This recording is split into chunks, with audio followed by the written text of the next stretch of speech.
Hello, friends. This is Dave Hurwitz, executive editor at ClassicsToday.com, here with random reviews from the Overflow room. And we're still on the W's. They're going to last a while. You know who's coming up, but we're at the WO's. And right now we have Hugo Wolf. Yeah, well, Hugo Wolf. Okay, Hugo Wolf. I have never been a fan of Hugo Wolf. I'm not a leader person. We know this. I made a whole video about my problem with leader, and Hugo Wolf is the ultimate leader guy for leader people, although fortunately a lot of his leader are really tiny and short and aphoristic. I've also read his criticism. Oh, what a jerk he was. Oh my goodness, even more than me. And that's saying a lot. Anyway, he also wrote a couple orchestral pieces such as this one. His symphonic poem, Penthesilea,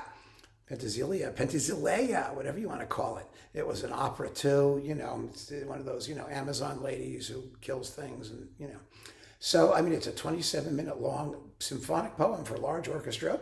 And this is with the Staatskapelle Berlin under Ottmar Sweetener with Pfitzner's music from Kleistkettchen von Heilbronn. Another jolly thing, and Strauss's Frau in a Schatten fantasy. This is a fun disc. I keep it for that. The Wolf is a nice piece. He was actually, as a writer for orchestra, rather conservative and not terribly interesting.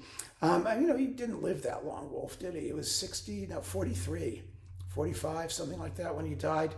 And so between, he went insane. He was typical German, okay. So that goes into this little spot right there.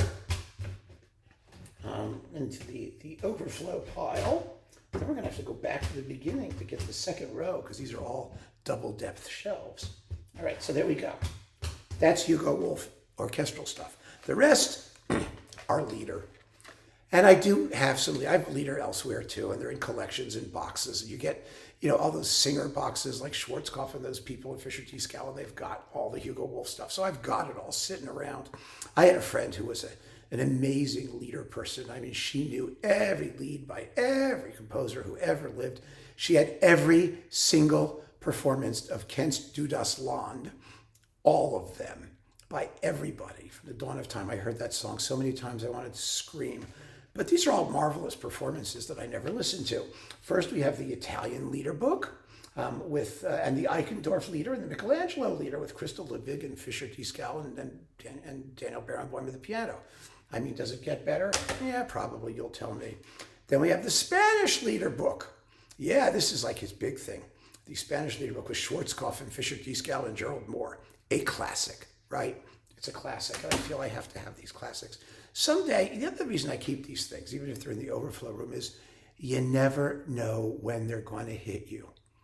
I acknowledge the greatness of the music. The greatness of these pieces as exemplars of art song and all of that stuff. They just don't do it for me, but they may. Because if you know that it's great music, and I pride myself on the ability to recognize things that do what they're supposed to do really, really well, even if I don't like them, then I want to hang on to them because I want to be there when the moment happens. If it does. If it doesn't, well, I've heard them and I know them, and that's fine. And then we have this wonderful disc of Gerard Souzet and Elie Ameling. Well, that's now in the Elie Ameling box, isn't it? But you get the Italian leader book again, and Richard Strauss 17 leader with Dalton Baldwin. It's a wonderful set. Absolutely wonderful set. So these go all the way back there. Back to the start of the shelf. Oh, I'm so excited. We're getting there. So that was my Hugo Wolf overflow stuff. Like I said, the other stuff is spread out all over the place. Then there's another Wolf.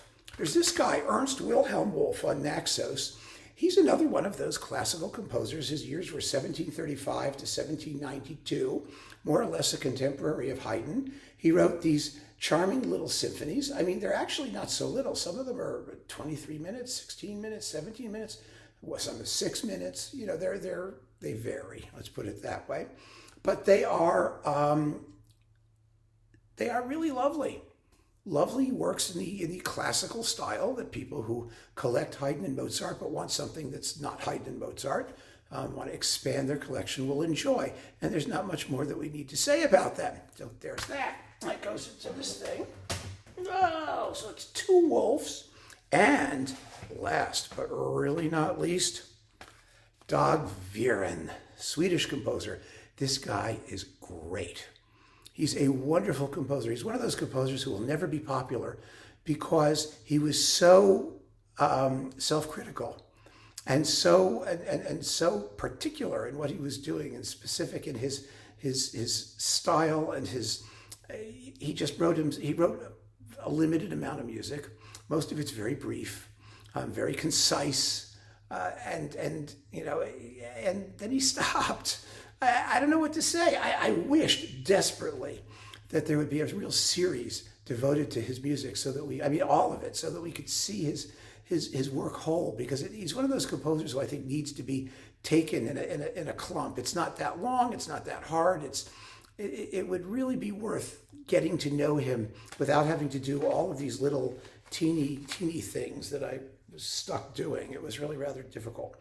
So we have symphonies, 2, 3, 4, 5, 2 concert overtures, and the ballet suite Oscarsballen. These are duplicates. I have these up in the main collection, but I was worried they would go out of print and then we would never have a chance to get them again, or I'd lose them, or something would happen. That's my, obsessive compulsive disorder, because I love these works. They are exquisite, fabulous pieces of music.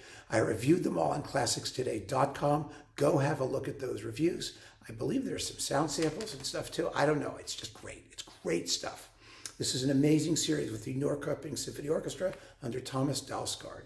And I want more. I'm not sure how much more there is. I mean, he didn't do all that much. He's famous for his string serenade, which you can find here, for example. This is Scandinavian Serenade with, Mariner and those people. You've got Grieg, Sibelius, Nielsen, Wirén, and, all those people.